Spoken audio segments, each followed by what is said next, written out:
I raised the rent of a mother with 6 kids because they asked me to be more professional. I am a small-time landlord, with just 4 tenants. Earlier this year, I had 2 sisters that didn't respond to my request to add the gal's husband to the lease, though he was living with them. Not a big deal. But did I mention the pit bull they also brought home, without permission? I do allow pets, and had previously approved their other dog. I asked nicely in person and by email in the months leading up to the malicious compliance. They also did not respond when I asked if they were happy there, and wanted to renew their lease for the following year. I asked again. Then I emailed them notice that I would start showing the unit 2 days later. I try to be a nice landlord. I do. They had a newborn, as well, so I scheduled all of the showings within a 2-hour window on the same night so I could be in their space as little as possible. Also, because they had not responded, and it was now serious crunch time for getting another tenant and my spouse worked all the following 2 weeks during evening showing hours, I had the delightful inconvenience of bringing my 2 and 6-year-old children with me to the showings. Because I'm not a corporation, I'm a small-time family landlord with kids. Try to imagine how difficult it is to conduct business meetings with 2 kids, right? Then imagine staggering showings every 15 minutes, with prospective tenants who are also bringing their own kids. Just to further clutter your imagination, this is an 800 square foot 2-bedroom apartment with a cozy entryway. So I arrive with my 2 kids, to find that my tenants are still at home, along with the husband, the newborn and the other sister's boyfriend. So that's 7 people in a small kitchen already. Then the first prospective tenants start arriving. Husbands, wives, with kids, and some showing up early so there's 2 sets of them. That's 14 people in a small kitchen. And I'm a mom. I have magical powers.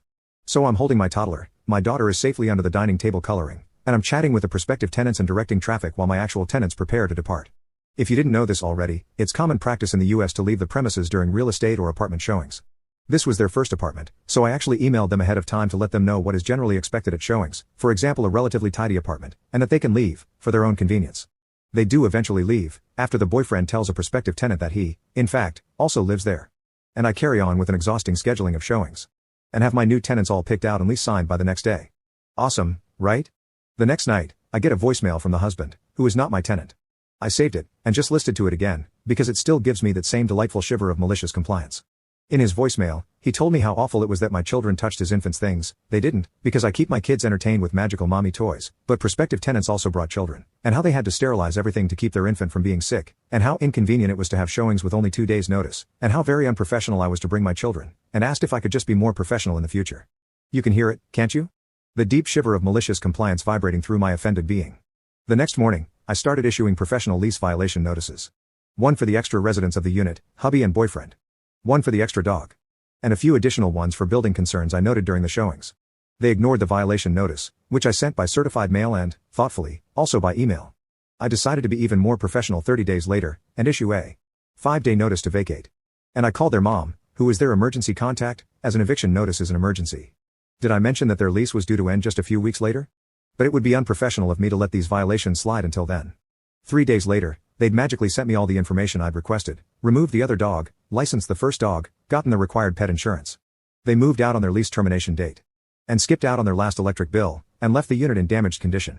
Despite my professional security deposit disposition statement and request for payment, they ignored those notices, until I stated I would proceed to small claims court by X date for the total due beyond their security deposit. On said date, they replied stating they didn't think it was fair that they should have to cover damages to the unit, or pay any more money toward their utility bill. Yep. 2 months later, there we were in the lobby of the courthouse, sitting across from each other on uncomfortable waiting room benches. They're laughing among themselves about how they're going to get their full security deposit back. And I'm quietly reviewing my presentation notes to the judge and my sizable stack of evidence, photographs, videos. This was my first time in court, but I wasn't laughing. I was preparing. 1 hour later, we're back in the lobby and their mom is trying to write me a check for the full amount of the judgment. She doesn't have a pen. Her kids don't have a pen. I, however, have a pen. I cheerfully offer my pen. She writes the check and hands it to me, and... Wait. I hold out my hand again. Got my pen back too.